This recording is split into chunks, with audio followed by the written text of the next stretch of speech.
नमस्कार। आप सभी का बहुत बहुत स्वागत है, अभिनंदन है आज के इस कार्यक्रम में। आज का विषय है वैशाली की नगर वधू, प्रेम, सत्ता, वैभव और वैराग्य की एक अमर गाथा। आचार्य चतुरसेन शास्त्री द्वारा रचित वैशाली की नगर वधू हिंदी साहित्य का एक अत्यंत लोकप्रिय और प्रभावशाली ऐतिहासिक उपन्यास है। यह केवल एक स्त्री की कथा नहीं, बल्कि प्राचीन भारत की राजनीति, संस्कृति, गणतांत्रिक व्यवस्था, सामाजिक मूल्यों और मानवीय भावनाओं का विराट चित्र प्रस्तुत करता है। उपन्यास का केंद्र है वैशाली की अनुपम सुंदरी आम्रपाली, जिसके जीवन के माध्यम से लेखक ने सौंदर्य, प्रेम, शक्ति, संघर्ष, त्याग और आध्यात्मिक उत्कर्ष की अद्भुत यात्रा को चित्रित किया है। सबसे पहले वैशाली यानी वैभव और लोकतंत्र की धरती कहानी का मंच है प्राचीन भारत का एक समृद्ध नगर वैशाली। उस समय वैशाली केवल एक नगर नहीं था, बल्कि स्वतंत्रता, समृद्धि और गणतांत्रिक व्यवस्था का प्रतीक था।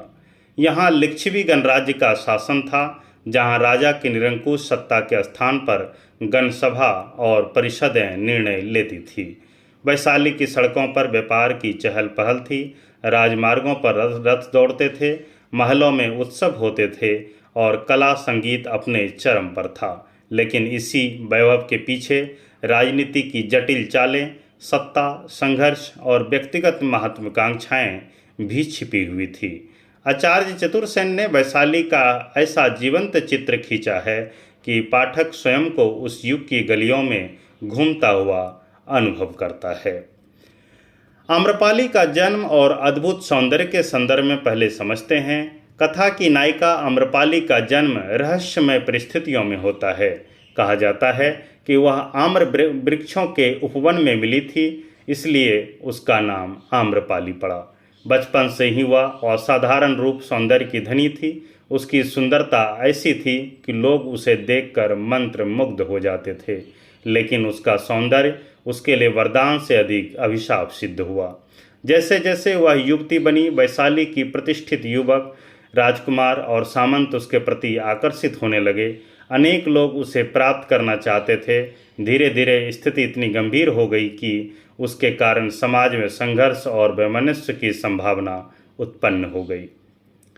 नगर वधू बनने की त्रासदी को आधार के रूप में अगर देखें तो वैशाली में एक प्रथा प्रचलित थी कि यदि किसी स्त्री की सुंदरता के कारण समाज में कलह की आशंका उत्पन्न हो तो उसे किसी एक पुरुष की पत्नी बनाने के बजाय नगर की वधू घोषित कर दिया जाए।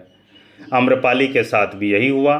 उसकी इच्छा, उसके सपनों, उसकी स्वतंत्रता की कोई परवाह नहीं की गई। गणसभा ने निर्णय लिया कि वह वैशाली की नगर वधू बनेगी। यह निर्णय उसके जीवन का सबसे बड़ा मोड़ था। एक साधारण युवती जो प्रेम और परिवार का स्वप्न देखती थी, अचानक पूरे नगर की संपत्ति बना दी गई। उसके महल, वैभव, सम्मान और प्रसिद्धि के पीछे एक गहरी पीड़ा छिपी हुई थी। आचार्य चतुरसेन यहाँ स्त्री की उस स्थिति को उजागर करते हैं जहाँ समाज उसकी सुंदरता का उत्सव तो मनाता है, पर उसकी इच्छाओं और अधिकारों को अनदेखा कर देता है। वैभव के शिखर पर अकेली स्त्री यानी नगर वधू बनने के बाद आम्रपाली को अपार धन, सम्मान और प्रतिष्ठा प्राप्त हुई। उसके भवन में राजाओं, राजकुमारों, सेनापतियों और धनी व्यापारियों का आगमन होता था। उसके नृत्य और संगीत की चर्चा दूर दूर तक होती थी। वह सौंदर्य की देवी मानी जाती थी, लेकिन इस चमक दमक के बीच उसका हृदय अकेला था। जो लोग उसके आसपास थे वे उसके रूप के उपासक थे, उसके मन के नहीं। उसे चाहने वाले बहुत थे, लेकिन उसे समझने वाला कोई नहीं। यही उपन्यास की सबसे मार्मिक विशेषता है। लेखक दिखाते हैं कि बाहरी वैभव और आंतरिक सुख हमेशा एक दूसरे के पर्याय नहीं होते। राजनीति और षड्यंत्रों का जाल। आम्रपाली केवल सौंदर्य की प्रतिमा नहीं थी, वह राजनीति का भी महत्वपूर्ण केंद्र बन गई। उस समय वैशाली और मगध के बीच शक्ति संघर्ष चल रहा था। मगध का विस्तारवादी साम्राज्य वैशाली की स्वतंत्रता के लिए चुनौती बन चुका था।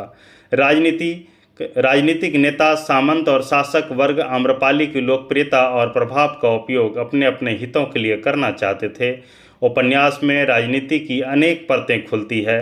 मित्रता और शत्रुता, प्रेम और स्वार्थ, आदर्श और महत्वाकांक्षा सब एक दूसरे से उलझे हुए दिखाई देते हैं।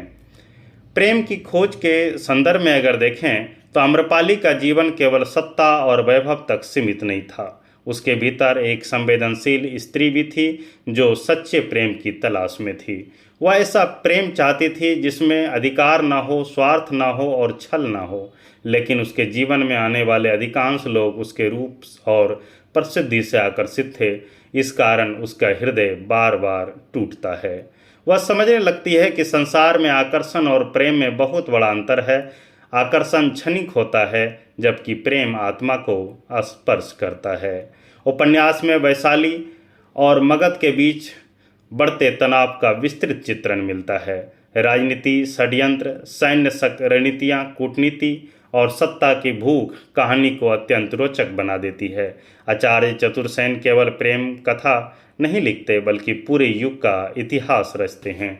पाठक को ऐसा अनुभव कराते हैं कि जैसे वह किसी विशाल चलचित्र को देख रहा हो जहां एक और प्रेम की कोमलता है और दूसरी ओर युद्ध की विभीषिका। वैशाली की स्वतंत्रता दांव पर लगी हुई है और उसके साथ अनेक पात्रों का भविष्य भी। आम्रपाली का आंतरिक संघर्ष अगर समझने का प्रयास करें तो समय के साथ आम्रपाली के भीतर गहरा परिवर्तन होने लगता है। वह समझती है कि सौंदर्य नश्वर है, यह क्षणभंगुर है, धन और वैभव अस्थायी नहीं है। जिस समाज ने उसे देवी बनाया था वही समाज उसे वस्तु की तरह भी देखता है। यह अनुभूति उसके भीतर के प्रश्नों का तूफान खड़ा कर देती है। वह जीवन के वास्तविक अर्थ की खोज में निकल पड़ती है। बुद्ध के प्रभाव को भी यहाँ देखते हैं। कथा का सबसे महत्वपूर्ण मोड़ तब आता है जब आम्रपाली का संपर्क गौतम बुद्ध के विचारों से होता है। बुद्ध करुणा, समता और आत्मज्ञान का संदेश देते हैं। उनके व्यक्तित्व में वह शांति थी जिसकी खोज आम्रपाली वर्षों से कर रही थी। जहाँ संसार उसे उसके रूप के कारण पहचानता था वहीं बुद्ध उसे एक मनुष्य के रूप में देखते थे। यह अनुभव उसके जीवन को बदल देता है। बुद्ध के उपदेश उसे बताते हैं कि वास्तविक सुख बाहरी वैभव में नहीं आंतरिक बल्कि आंतरिक शांति में है। वैराग्य की यात्रा। धीरे धीरे आम्रपाली के मन में संसार के प्रति विरक्ति उत्पन्न होने लगती है। वह देखती है कि जिन लोगों ने उसके सौंदर्य की पूजा की वे भी समय के साथ बदल गए। यौवन क्षीण हो रहा है, वैभव का आकर्षण समाप्त हो रहा है, सत्ता की चमक फीकी पड़ रही है। तब उसे महसूस होता है कि जीवन का सच्चा उद्देश्य कुछ और है। यह बोध उसे आध्यात्मिक मार्ग की ओर ले जाता है। त्याग का महान निर्णय। आम्रपाली अपने जीवन का सबसे बड़ा निर्णय लेती है। वह अपार संपत्ति, वैभव, प्रसिद्धि और नगर वधू के गौरव को त्याग देती है। वह बुद्ध के मार्ग को स्वीकार करती है। यह त्याग केवल भौतिक वस्तुओं का नहीं था बल्कि अहंकार, मोह और आसक्ति का भी त्याग था। जिस स्त्री ने जीवन का अधिकांश समय लोगों की इच्छाओं का केंद्र बनकर बिताया था वही अब आत्मिक मुक्ति की साधिका बन जाती है। यही उपन्यास अपने सर्वोच्च भावनात्मक और दार्शनिक स्तर पर पहुंचता है। आम्रपाली का चरित्र यानी एक बहुआयामी व्यक्तित्व के संदर्भ में बातें हैं कि आम्रपाली केवल सुंदर स्त्री नहीं है, वह संवेदनशील है, बुद्धिमान है, आत्मसम्मानी है, संघर्षशील है, प्रेममयी है और अंततः आध्यात्मिक चेतना से संपन्न है। उसका चरित्र अनेक स्तरों पर विकसित होता है। वह परिस्थितियों की शिकार भी है और उनसे ऊपर उठने वाली विजेता भी। यही कारण है कि वह हिंदी साहित्य की सबसे अस्मरणीय नायिकाओं में गिनी जाती है। आचार्य चतुर्सेन की लेखन कला को यहाँ अगर देखें तो आचार्य चतुर्सेन शास्त्री की सबसे बड़ी विशेषता उनका गहन ऐतिहासिक अध्ययन है। उन्होंने प्राचीन भारत के सामाजिक, सांस्कृतिक और राजनीतिक जीवन को अत्यंत प्रामाणिकता के साथ प्रस्तुत किया है। उनकी भाषा संस्कृत निष्ठ होते हुए भी प्रभावशाली है। वर्णन इतने सजीव हैं कि पाठक पात्रों के साथ हंसता है, रोता है और उनके संघर्षों को महसूस करता है। उपन्यास में इतिहास और कल्पना का ऐसा संतुलन दिखाई देता है जो इसे कालजयी बनाता है। अब अगर इसके निष्कर्ष की बात करें तो निष्कर्ष में वैशाली की नगरवधू भारतीय साहित्य की उन दुर्लभ कृतियों में से है जो इतिहास, दर्शन, राजनीति और मानवीय संवेदनाओं को एक साथ समेटती है। आम्रपाली की कहानी केवल एक नगरवधू की कथा नहीं, बल्कि उस स्त्री की यात्रा है जो समाज द्वारा निर्धारित पहचान से ऊपर उठकर स्वयं को खोजती है। यह सौंदर्य से शुरू होती है, प्रेम की तलाश से गुजरती है, सत्ता और वैभव को देखती है, पीड़ा और अकेलापन को सहती है और अंततः आत्मज्ञान की ओर बढ़ती है। इसलिए यह उपन्यास आज भी उतना ही प्रासंगिक है जितना अपने प्रकाशन के समय था। यह हमें याद दिलाता है कि बाहरी चमक चाहे कितनी भी आकर्षक क्यों न हो, मनुष्य की सबसे बड़ी विजय अपने भीतर की शांति और सत्य को प्राप्त करना है। आम्रपाली की यही यात्रा वैशाली की नगरवधू को हिंदी साहित्य की एक अमर कृति बना देती है। अब अगर इस उपन्यास से कुछ उठने वाले प्रश्न को अगर देखें या प्रश्न के संदर्भ में देखें तो वैशाली की नगरवधू केवल एक मनोरंजन नहीं करती, बल्कि गहरे प्रश्न भी उठाती है। जैसे, क्या सौंदर्य ही किसी स्त्री की पहचान है? क्या समाज को किसी व्यक्ति के जीवन पर अधिकार है? क्या वैभव और प्रसिद्धि वास्तविक सुख दे सकते हैं? प्रेम और आकर्षण में क्या अंतर है? मनुष्य की अंतिम मंजिल क्या है? इन प्रश्नों के उत्तर उपन्यास सीधे नहीं देता, बल्कि पाठक को सोचने के लिए प्रेरित करता है। आप सभी अपने स्तर से भी जरूर सोचें और अपने विचार कमेंट बॉक्स में साझा करें। इसी तरह से जुड़े रहें। जुड़े रहने के लिए बहुत बहुत धन्यवाद। लाइक करें, शेयर करें, सब्सक्राइब करें। धन्यवाद।